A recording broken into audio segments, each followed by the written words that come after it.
Hi, today I'm speaking with Allan Hill. Allan is author, international speaker, entrepreneur, investor, and most important, he's a coach. He has taught and inspired across countries and continents, and he shared his stage with people like Tony Robbins, Robert Kiyosaki, Brian Tracy, and more. And even he wrote the book he is co-author with Brian Tracy. But what makes really his story is powerful and unique. At 25, he lost everything. And he rebuilt himself and rebuilt the wealth for him and for his family. He became the property investor. He has a huge property portfolio and he built multi-million companies from the scratch. So today we want to understand something much deeper. How does a person rebuild from nothing, create wealth, teach a lot of entrepreneurs and people on leadership and growing, and still keeps growing? So subscribe, like, and we are beginning.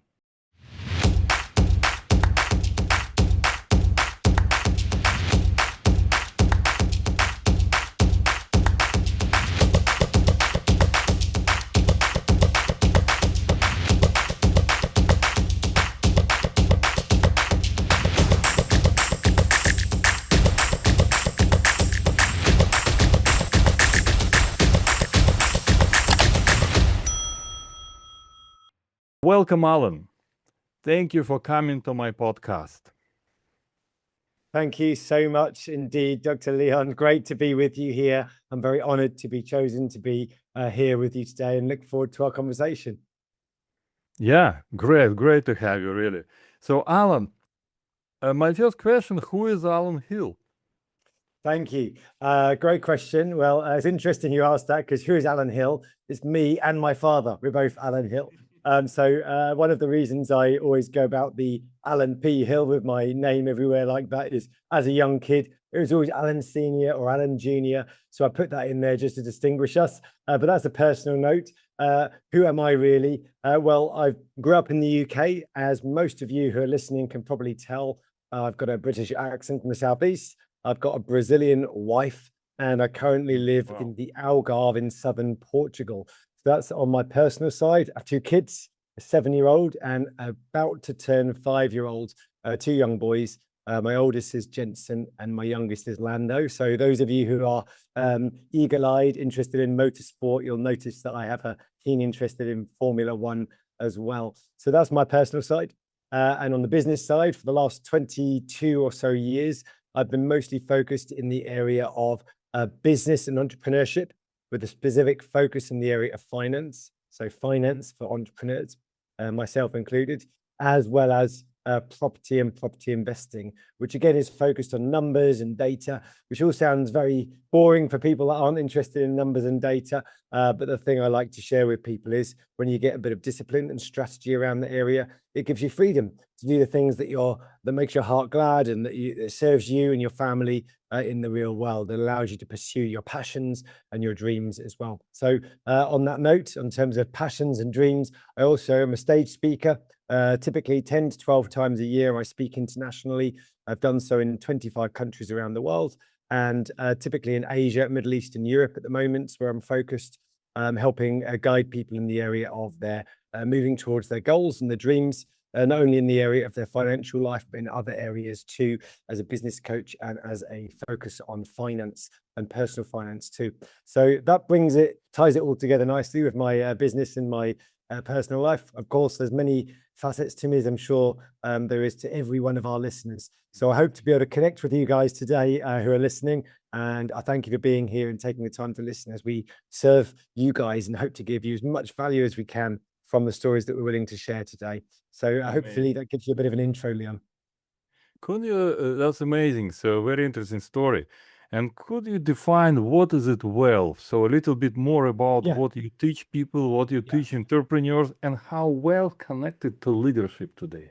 Yeah, absolutely. Well, for me, I mean, for over 25 years, money as a general topic has fascinated me. We didn't get taught a lot in our schools, right? I don't know about you, but we didn't have anything on our I curriculum didn't about have money. as well. I learned by my mistakes. Right, exactly. So for me, I studied everything I could get my hands on about money, about wealth, about investing. I learned from coaches, from mentors, from authors, and this is, we're talking 20 years ago, before really YouTube was really a big thing and all of this sort of a stuff. So there's a lot of audiobooks and books and studying and meeting people in person as well. So when it comes to wealth, I mean, a lot of people have different definitions, and it depends on which approach that you take. For me, I like to focus on cash flow. So usually for people that are talking about money, they talk about they're so used to having a job or a business where they're paying themselves on a regular basis, or it might be lumpy income, but they're getting cash flow in to pay for their life. That's usually what most people are most interested in. But for me, wealth is actually something that I define as your net worth. So your wealth is everything that you own, your assets, minus everything that you owe, your liabilities, and the difference between the two. So the best simple layman's perspective that I would use to define wealth is, if you died today, dark though it may sound, if you died today and all your debts were paid off with all of the money and the value that you had, houses, cars, whatever it is that you have, what's left to give to your family, that is your net worth before tax, let's say. And so your wealth, for me, it's about two things. It's about increasing your wealth, but also your cash flow, because cash flow is the thing that makes a difference to your life. So you can have a huge net worth. You've probably heard people sort of say, you're asset rich and cash poor. And most people don't want to be asset rich and cash poor. Most people would prefer to be cash rich and asset poor. And often that's why we see so many people just trying to focus on making more money in their job or in their business without thinking about the long term. So for me, when I talk to people, often it's about that balance between their balance sheet, if you want to call it your net worth, the amount of value that you're growing and building over time, versus the money that you're able to have at your disposal to spend on the things that you need to live. So the cash flow side, which is usually in business, is profit and loss, and also the timing of money, which is cash flow, versus the balance sheet side, which in a personal perspective is your net worth, in the business perspective is in your balance sheet. And so I make those distinctions between business and personal, because in the work that I do, although you've introduced me as a coach, and I do a lot of mindset stuff from the things that I've learned from people like Tony Robbins and Brian Tracy and Blair Singer and T. Harv Eker and Stephen Covey and all of this stuff. It's actually really interesting. What interests me is helping business owners to grow their profit and the amount of money that they have available to them, as well as their wealth. And so getting a distinction between cash flow, profit and loss, and balance sheet, the three areas of business, but also the personal equivalent, the money that you have to spend in a day-to-day life, and your net worth, that is what you're going to hand on to your children, or what you have access to use should you need it in the times of difficulty. So those are kind of the ways that I distinguish it on a personal and on a business perspective. So that's very interesting, because I know you lost everything. Yes. And you wrote it in your book. The question, what inspired you to grow again? Is it discipline? Is it, I don't know, what really was behind your intention to do it and actual operation to do it? Thank you. I appreciate the question. I think so. I'll answer this question in a way that I believe will be as useful as possible to your audience, to anyone who's listening to this. And I'll give you that personal story, which I think you're aware of. But just over 20 years ago, I was living at home after I'd finished university. I'd gone back to live with my mum and my dad and my brothers and sisters. And there was a tragedy that happened as I was living at home. I'd gotten a job, I was teaching English, and a very low responsibility. Everything was good and I was happy. But suddenly this tragedy happened, and there was a house fire. And that house fire destroyed the home that we lived in, just completely burnt it down to the ground. Everything that we have, our personal possessions, our family heirlooms, things that have been handed down from generation to generation, photographs, videos from our childhood, all those things which tell you about who you are, or so we believe. I felt like I'd lost my identity. But the real tragedy was that my dear mum who really was the cornerstone of our family. She held it all together. Unfortunately, she didn't make it out. And so in I'm that, sorry. thank you. In that experience, I lost everything I had. I lost my mum, I lost my home, I lost everything I had. I literally just, it sounds like one of those stories you hear that I literally just had the clothes on my back. And that was the situation I was in. Fortunately, I lived in the UK at the time. And we were well taken care of. We got put into a hotel, so we had a place to sleep. We weren't on the streets. Friends let us sleep in their houses on sofas and couches for a few weeks at a time here and there too. The church looked after us. We generously got given clothes, and we had to go sorting through to find things that would fit us. But people were kind. But it was a tough time. I had to rebuild everything I had from scratch. I didn't even have a home at the time, and in fact, 3 months after the fire, I also lost my job. So, and a few months after that, I also lost my, at that time, long-term girlfriend. And so I was suddenly single, suddenly without a job, suddenly without a home. And it was really a time of rock bottom. So I share all of that with you just to give everyone here a context of what it means for me to rebuild. And for me, it was genuinely starting from the worst day of my life at that time. And it was a tough time. And it probably took me, I would say, honestly, a couple of years of just struggle and dark days before I really felt like I could look back and say, I feel like I'm back to a kind of a sense of normality. I was never back, didn't feel like I was back to normal. I felt I was in a new normal, but within a couple of years, I felt like I was starting to get back to myself. So your question was, how did I do that and what decision was it about? And one of the inspirations for me, I had two inspirations actually. One was a book that I read by a gentleman I'm sure you're familiar with, Dr. Stephen Covey. He wrote the 7 Habits of Highly Effective People, amongst a number of other great books. And one of the things he talks about was in his principles of the 7 habits, he talked about being proactive. Now, a lot of people use that term these days just to say, I don't muck about, I get things done. If someone's got to organize the family reunion, I'm the one that does it. And that's what they mean when they say proactive. But what I learned from Dr. Stephen Covey was that his terminology was like this. Animals have a stimulus and a response. There's no gap between the stimulus and a response. You can train them. Pavlovian conditioning, right? You ring a bell when you feed them food, and every time you ring a bell, their mouth will salivate. So they don't have that control. You can do that with humans as well, right? But the difference is that humans have a space between stimulus and response, which is the power of making a decision.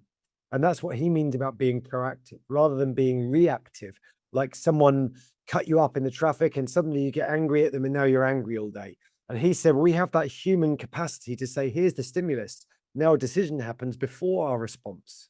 And so I decided I wanted to turn this terrible situation into proof that I could be proactive, and to a way of showing myself and the world that I wasn't going to let this experience form me and drive me into a spiral down and say, well, for me, I'm in victim mode. The world happened to me. It's not fair. It's not right. And all of that would have been true and would have felt right.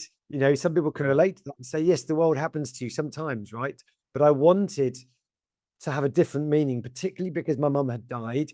I wanted there to be a deeper meaning to her death. I didn't want it just to be something that I was like, oh, well, that sucked. Now I've picked myself up, dusted myself off, and on I go with my life.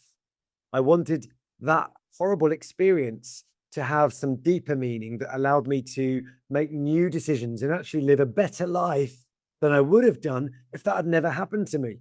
And so I made a decision and I said, I'm going to use this as an excuse. I'm going to say, from now on, I will, because here's the example. And for those of you that are watching, you'll see in the video, like I'm using my finger to draw a line like a stock market. And imagine that my life energy was like, we're going along, good days, bad days, and suddenly rock bottom, like a stock market crash. And so the 2 or 3 years it took me to kind of recover back up to that line of normality, even to get back to that trend line, it was a real significant struggle, but I taught myself something. I realized that I could go from this minus 100 points, whatever you want to call it, back to normal, back to the baseline within a couple of years. And so I thought, well, hold on, I've just gone from there to there. What if I carry on going on that trajectory, not the old normal life trajectory I had before?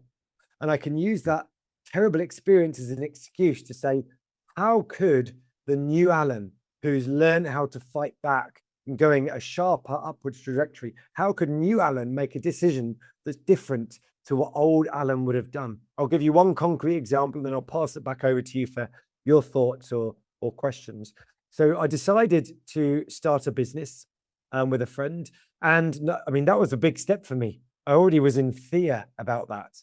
It was something that old Allan might not have done because I was in fear and let's be sensible and all of this. Yeah. But not only that, on compounded on that, within the first year or so of doing business, in fact, it's 20 years ago this year, I decided to follow my dream and become a pilot.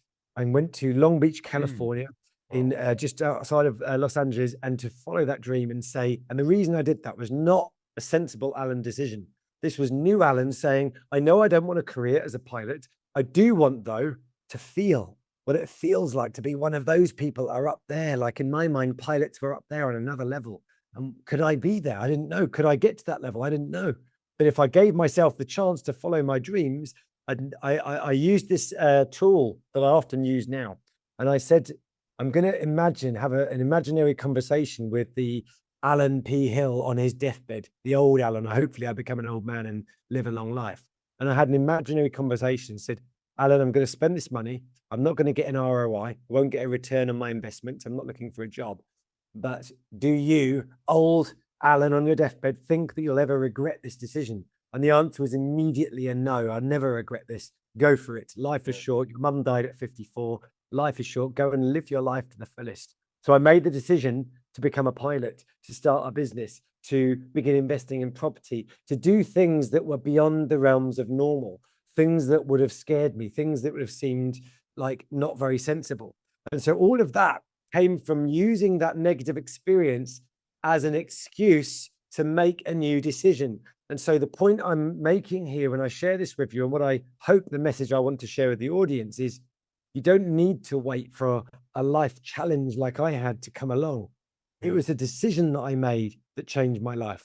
Sure, I had this tragedy that caused me to rethink things, but you don't need to wait for a tragedy to happen to you to make a decision for your life to go on a new trajectory. It's a simple decision to say, I'm living my life on new terms. Life is short. I could be dead tomorrow, but I'm going to be sensible and plan for the future, but I'm also going to have a balance and make sure that I live for the now as well. So it's all about having a balance rather than living in fear and living for the future that may never come. You're saying, I will plan for the future, but I'll also make sure that the now becomes more important. So that's the decision that I made off the back of that, how to bounce back, as you asked me, to move forward in my life, and not just to get back to normal, but to say, how can this make this experience, turn it into a positive? And the last part I'll share about that is, it's not just about living my life on new terms. I love the fact that you've kindly invited me to share this story here, because part of my new decision is sharing the story, not just becoming a pilot, not just becoming a multi-million-pound property portfolio owner in the UK, not just creating several multi-million-pound businesses and serving other business owners as their fractional CFO or part-time finance director to help them grow. I actually also want to share this story in the hope that it will inspire somebody to say, maybe I could follow my goals. Maybe I could realize that life is short. I don't have to wait for my mum to die or a house fire to happen or some tragedy. Or maybe I do have a tragedy, but now I can reframe it and give it a new meaning and say, what does that tragedy look like if I were going to use it to cause me to take positive actions that would cause me to look back and almost say thank you or have gratitude for the situation? Although you may not have gratitude for the situation, you can have gratitude for the decision that you made in your head as a result of that. And you used that pain and turned it into something very positive for yourself and others. And that's why I love to share it with you just now. It's not just about what I've done in my life. That's not what's important to me. What's important is that the question you've asked me allowed me to share the story in the hope that your listeners can make a decision and take their step forward in their life, whatever it means to them, if they're ready and if that's what they want.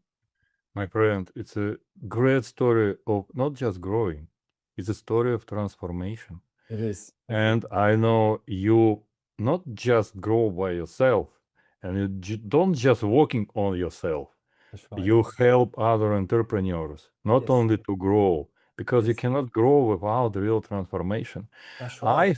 I help the founders to overcome their fears and raise capital. That's very difficult because it's a different story how to do it. But every founder should start from transformation, some inner transformation and inner discipline. Because there are two types of discipline. Yeah, discipline that you obey of some orders, That's or right. inner discipline. That's So right. what's your strategy to help entrepreneurs, I see, for success? Winning strategies for success. I like the title of your book. Thank you. Thank you. So it's really interesting. You mentioned a couple of very important points there, and we're very aligned on a lot of things. I've researched you, done a bit of background research. We've spoken before, and I saw that you love to help entrepreneurs using AI tools to help them get access to different thinking methodologies, as well as for your own coaching as well. Now, for me, I think discipline that you mentioned is very key. That doesn't mean that you have to be perfect. This is really important. A lot of people think discipline is perfectly getting up at 6 a.m. every day or 5 a.m., whatever it is, and doing the same thing every single day, no matter what. In Yeah. fact, for me, discipline is a bit different than that. And for people that understand what I'm about to say, I think that this will resonate. So I've been training for 32 years this year in martial arts. As we talked about before, I've been training in Goju Ryu. Just last week, I had some guests in my house, and Taekwondo 9th Dan Grandmaster, a good friend of mine. I'm not a Taekwondo practitioner, but I do practice Goju Ryu, and currently I'm training in a Shita Ryu club, both from Okinawa. And for me, I hope you didn't fight. no. No, I just took him round. We had a good time. Actually, he's a very wise gentleman. But for me, I think discipline is about returning back and never giving up. And this might sound, oh, never give up. Everyone says that. But what I mean is this: people say discipline. It's not about being perfect. It's about noticing when you're going off track and just adjusting back to being on track. So have I perfectly trained 5 or 6 times a week since I started in 1994? And the answer is no. There were weeks where I was doing 6 times a week. Right now, I've got 2 small children. I train in martial arts twice a week. I do 4 classes, but it's 2 days a week, a kids class, an adults class, back to back, and then another one. And, I've got kids, and sometimes things come up. And if it's their birthday, we might take them out. We won't train that day. It's about having a balance, but it's about always returning. So yes, I had a gap when I went to university where I wasn't training that much. And I used to come home and train in the holidays and things like that. I went traveling for 2.5 years, and I was in different countries all around the world. Was it 20? I think it was 23 countries in 27 months. And so obviously I wasn't training properly then. And then I immigrated to Portugal. It took me a while to find a club. So there's been gaps in my training, but in my mindset, my character, my identity is built around I am a karate student. I am a lifelong learner, even though I've taught my own classes as well back in the UK. Right now, I'm not. I've got kids to look after. I've got enough responsibility, but I'm continuing that identity as a lifelong learner and as a karate student. In Japanese, it's called karateka. I'm a karateka. So I'm following in the way. Karate Kid. Yeah, right, exactly. So I'm following in the way. And the way doesn't mean that you're perfect. If you have a faith, you understand that sometimes your faith is tested and you go off track and then you have to come back. So for me, the key thing for entrepreneurs is, yes, you need discipline, but you don't need to be perfect. You just need to notice when you're going off track and have the ability to say, I see you. I see myself going off track. I look in the mirror. I have a check with myself and I say, I'm off track here. What do I need to do to get back on track? So for me, discipline isn't about perfection. It's about staying on track or returning to track when you inevitably veer, because the life towards a goal is not a straight line. It's like I'm going this way, I adjust, it's that way, I adjust, it's this way. And it's not a straight line to success. It's a constant adjustment, just like when you're using a map and a compass and you're going through the woods. And I do this all the time. I love getting into the mountains and getting out away from mobile phone signal, away from the internet. It's just me in the wilderness, in the middle of the mountains. I love that. I try to do that once or twice a year. Get out somewhere there's no human beings I see, no mobile phone signal, no nothing. I take an emergency beacon that goes on GPS and I use a map and a compass. And clearly I'm not walking in a straight line. I'm just getting there. And I love that. So my analogy for entrepreneurs is don't worry about perfection, but do focus on realigning when you notice that you're off track. So that's the key thing I would say about discipline. I don't know if that answered your question actually there. So I'm back over to you, Leon, see what you're thinking. Yeah, about strategy. So this is one strategy. Do you have something else to? Yeah, I think so. Not only discipline, I think discipline is key, but it's not about being perfect. That's the first thing. I think the other thing for me, this worked really well throughout my life, is having that. I mentioned it about karate, but it comes also into our business mindset, which is to say my identity, focusing on my identity. And you talk about the work that you do, business owners, and similar to what I do when I'm working with business owners on their finances. We also touch on identity as well. So we have an overlap there. So it's about understanding how you keep your identity front and center, because you're focused on your identity. Like, I'm a lifelong learner. How can you possibly fail to grow and expand in your business if your identity is as a lifelong learner? And as you said, most entrepreneurs, they want to be more, they want to do more, they want to have more, that be, do, and have. And actually entrepreneurship is, I find, closely related to personal development. And that's why mindset is such a key part of it. And I've had such struggles where my mindset has been tested. And I think that gives a lot of validity. So when I share with people my struggles, it creates a degree of trust. It also creates authenticity through my willingness to be vulnerable and share my challenges, which is why I'm not always showing off about the greatest things I've got. I love to share with people my challenges and my vulnerabilities, because I believe that's where the real lessons in life are.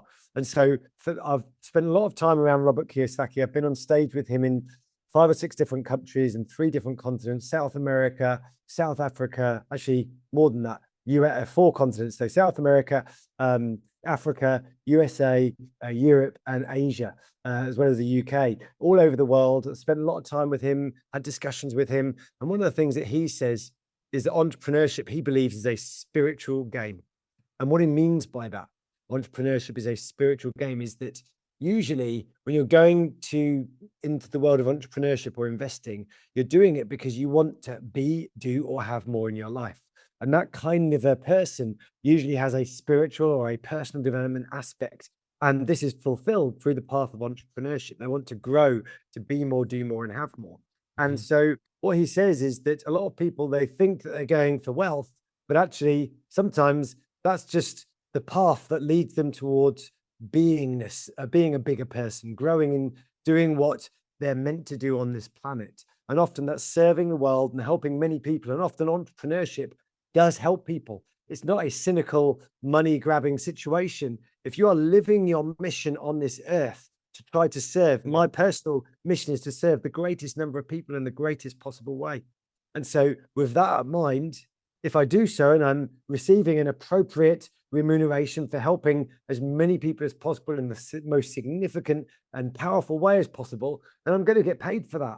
And the more that I do, the more money that I'll get. And those people are receiving great value, and people will say, well, is that really true? If you're taking money from people, are you really adding value? But if I was to do something that cost me, let's say £10,000 or like 3 years worth of work, but I give it to somebody for, 50 euros a month as a subscription to my AI tools, for example, that saves them so much money.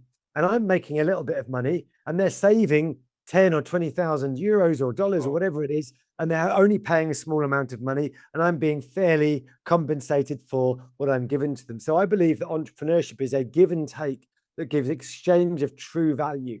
And when you can reach a large number of people and they pay you a relatively small amount of money for a subscription service, you can make a significant difference in their life. But also, a lot of people forget that some entrepreneurs are extremely successful. And I help some very, very successful high net worth individuals invest in property. And when I do that, I do charge them a fair fee for that. But I always do it in such a way that they save more than I charge them, because I believe in that. And that's what I feel builds trust. And even though I teach entrepreneurs exactly what I do and how the data and the geeky tech stuff works under the hood and all the formula and the data and the numbers that I use to lead my decisions, I teach that to them. So they're transparently understanding what I'm doing and they don't need me any longer.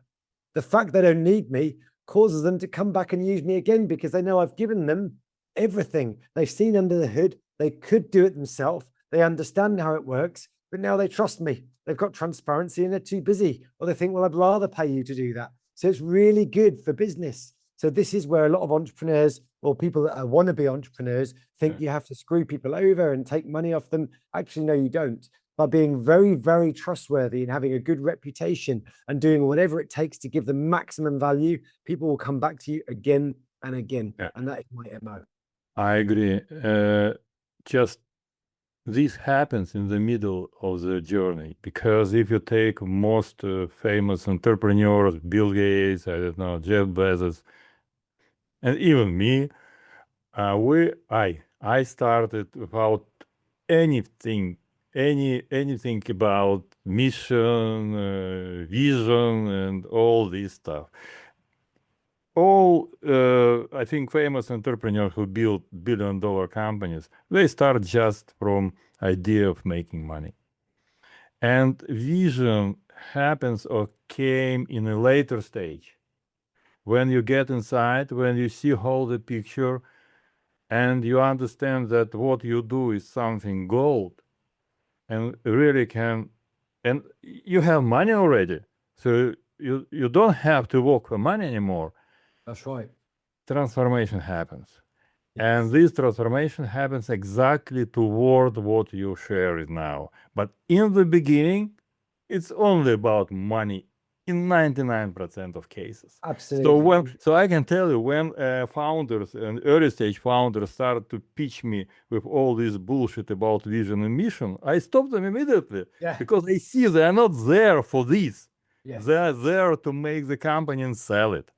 Yes. But at some not early stages, round B, round C, the picture is totally different. Yes. That's right. That's right. And my experience is very similar. And in my work, as I mentioned earlier, I work for companies and business owners on a fractional basis. That means part-time. So if someone needs me a day a month, I will help their business by looking at their profit and loss and their balance sheet and understanding it. But from the perspective as an entrepreneur, not someone who went and did an MBA or got an accounting degree, as a person who's got the visceral experience of knowing what it's like to suddenly have to find the money to make payday because you miscalculated. Or figuring out how you're going to invest all this money that you suddenly came into because you did a lot of business.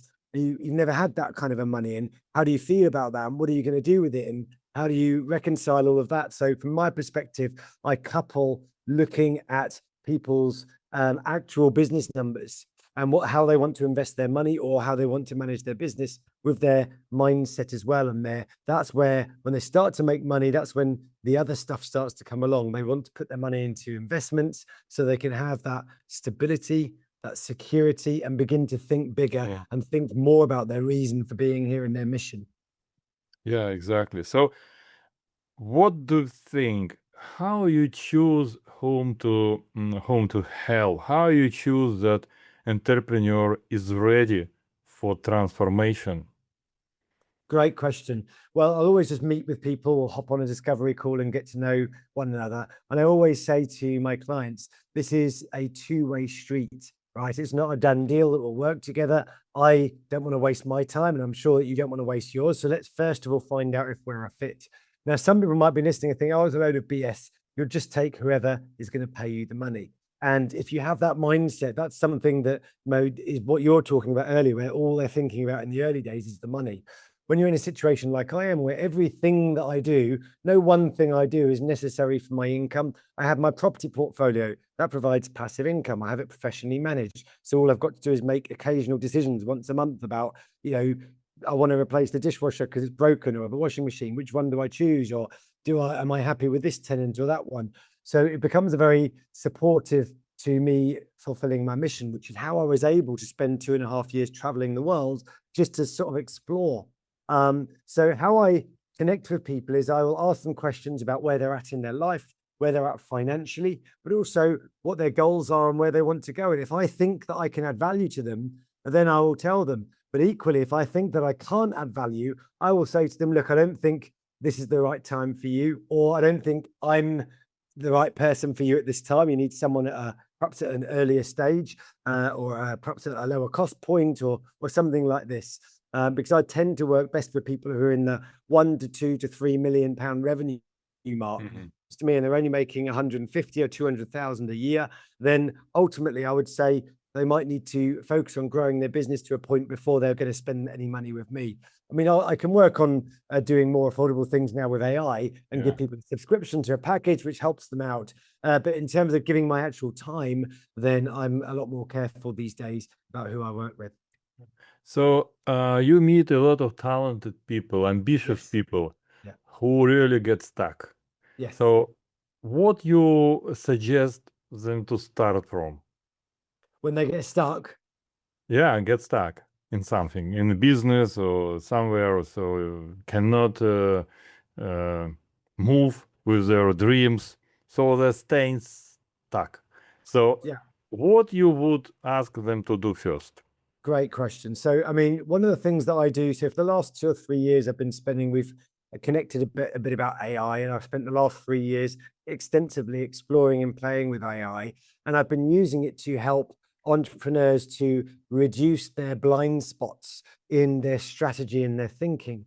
Now, what I don't think AI should be used for is a ask and then a question. That's just like an advanced Google search. What should I do in this situation is not going to give you a very nuanced answer.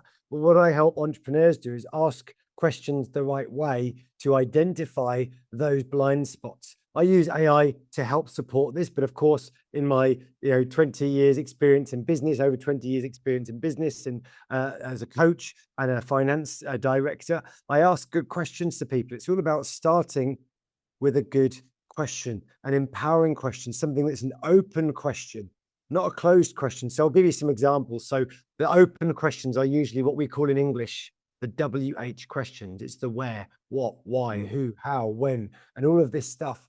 Now, when I use AI, I use it to help me identify blind spots. That is to see what I don't see. But as a coach, you and myself, that is our role as well. Together with AI, which we can use to superpower what we're doing as a person in the loop or a human in the loop approach, where we're using AI just as a bolt on to support what we do. It helps us to say, look, what is it that you're missing that you might not be seeing? So that's the first thing, is identifying blind spots. What is it you might not be seeing? Where are your cognitive biases coming into play? That's the first part. Yeah. Did you have a thought that you had there, Leon? Yeah, that's interesting. Yeah, just This, those blind spots, uncovering them, right? yeah, I'm looking for my blind spots every time and find a lot. Yes. Yes. Yeah, that's Exactly. one That's of the how to say, one of the tasks I'm doing almost every day. What is right. my mail? Right. What is my schedule? What is my blind spot for today? Yes, right. Yeah. Well, I use it when it comes to strategizing, particularly. So recently, I helped my wife sell her business. I've exited businesses as well and helped other people go through processes of exiting. And so in that process, usually it's not something you do every day. And to be honest with you, business brokers are not always that helpful. They're good at making an introduction, saying, here's someone who wants to buy, you're someone who wants to sell, and that's it. So what I help people do is to navigate preparing to sell. And so with that, you may have blind spots like, what would a buyer like to see in terms of if I can cut some costs over the next year so that my profit is stronger, so I can get a higher multiplier on my EBITDA, on my profit. How can I, what areas should I cut and what areas should I preserve? Because you don't want to drastically cut, because a savvy business owner looking to buy your business will see that you've slashed your marketing expense to make your profit look higher. And actually, now you're not growing the business anymore. So he knows that he's going to have to put the marketing budget back in play when he buys it. So it's about choosing wisely what you become more efficient and looking for efficiencies. So whenever I work with business owners, I look to help them find ways to save costs as well as grow their bottom line. And that also obviously pays for my fees. So it's a win-win for everybody. But the blind spot analysis is one part of it. The other part of it, which is slightly different to a blind spot analysis, is doing a red team review. And that we use that in tech all the time. And in terms of, like, you get a big IT business and they get a team to act as a group of hackers and try to break in and test the security by actually actively trying to hack it. But they're within the business, so they're called a red team. Okay. And that's something that I do, but not with a hacking perspective or an IT perspective, but a strategic perspective. So if you're looking at going forwards with a business plan, then I will say, how might this go wrong? And what might some people who completely disagree with you say? Not one person, but a team of people that disagree for different reasons from different perspectives. And by bringing those thought processes of what might go wrong and how, and challenging the entrepreneur in his thinking until he can resolve how to mitigate those things or how to accept those weaknesses, that gives greater clarity going forward in preparation to sell a business or just in preparation to increase the profitability or make some cost savings. That's the second thing that I often do with entrepreneurs as well. That's amazing. And to summarize, it looks like today we can build some operating system to get to the well, to become well. And what you shared is a huge part of this operating system. Yes. So it should be somehow put in a software, so just check yourself in all this stuff you shared today. So they have discipline. By the way, I missed gym today in the morning. I just didn't want to go, so my discipline is not so good.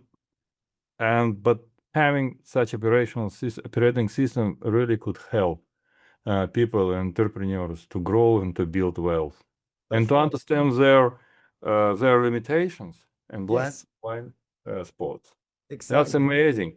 Yes, thank you. That's exactly what I've been building for the last year or so, is these AI systems that will help entrepreneurs to see those blind spots. And so for anyone that wants to work with me and connect with me, whether it's through LinkedIn or whatever, I'm always open to those connections and to have that initial conversation, see if there's a way that either I can help or that the tools that I've created can help you shortcut those if you're in a space where you need to watch out for your budget and keep things cost effective.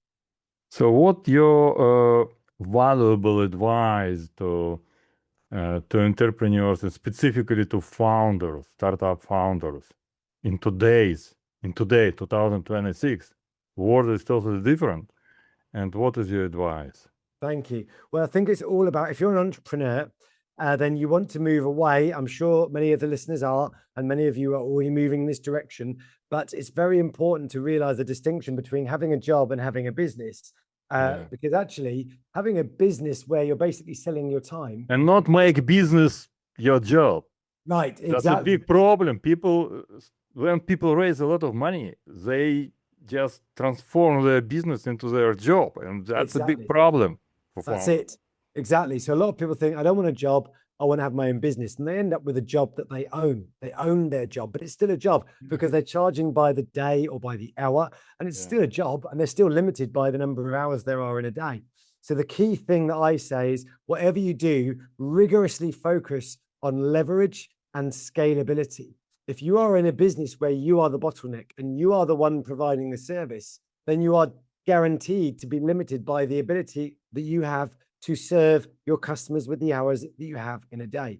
If you want to build a business that grows beyond being a job, it might be a well-paid job. I mean, if you have a job and someone else is paying you versus having a business where you do all the services, probably you'll earn some more money. You'll probably have more bumpy income as well. So the difference is saying, I'm not going to exchange my time for my money. I'm not doing a one-to-one relationship between time and money anymore. I'm looking at how I can scale and rigorously asking that question every week, every month. Am I running a scalable business, or how can I grow my business in a way that is scalable, that doesn't rely on me, that removes me as a bottleneck?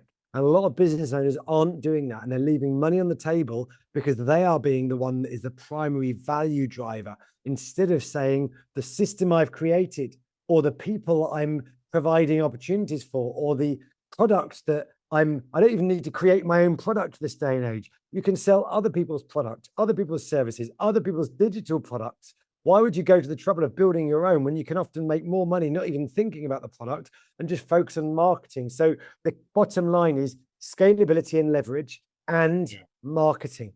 If you do not know how to communicate the value that you have to the world, people don't know. You can have a perfect system, the perfect product, the perfect service, and it can be better than everyone else's. But if no one knows that you exist, what good is that? It's like, what is it, the old thing they say in the Bible, don't put your lamp under a shade, put it on the light on the window for everyone to see, right? It's about letting people know what you're good at, because the more that you do that, you can have a mediocre product, you'll make more money, if you're doing good marketing than having all of your time focused on polishing that product and then no one knowing about it. So the last piece of advice I would say is this: is perfectionists, be aware.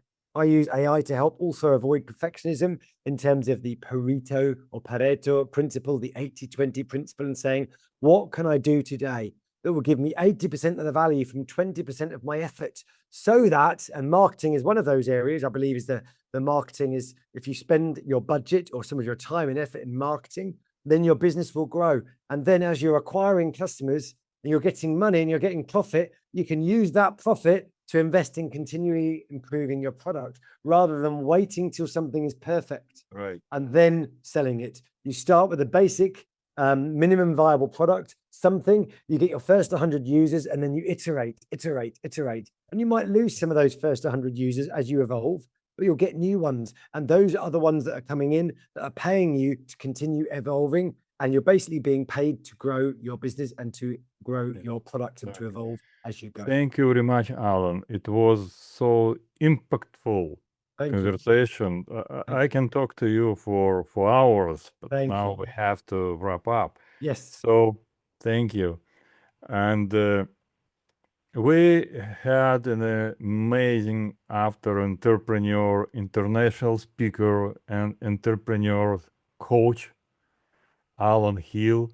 And thank you, Alan, for coming to my podcast. You are very welcome, Leon. Thank you so much for having me.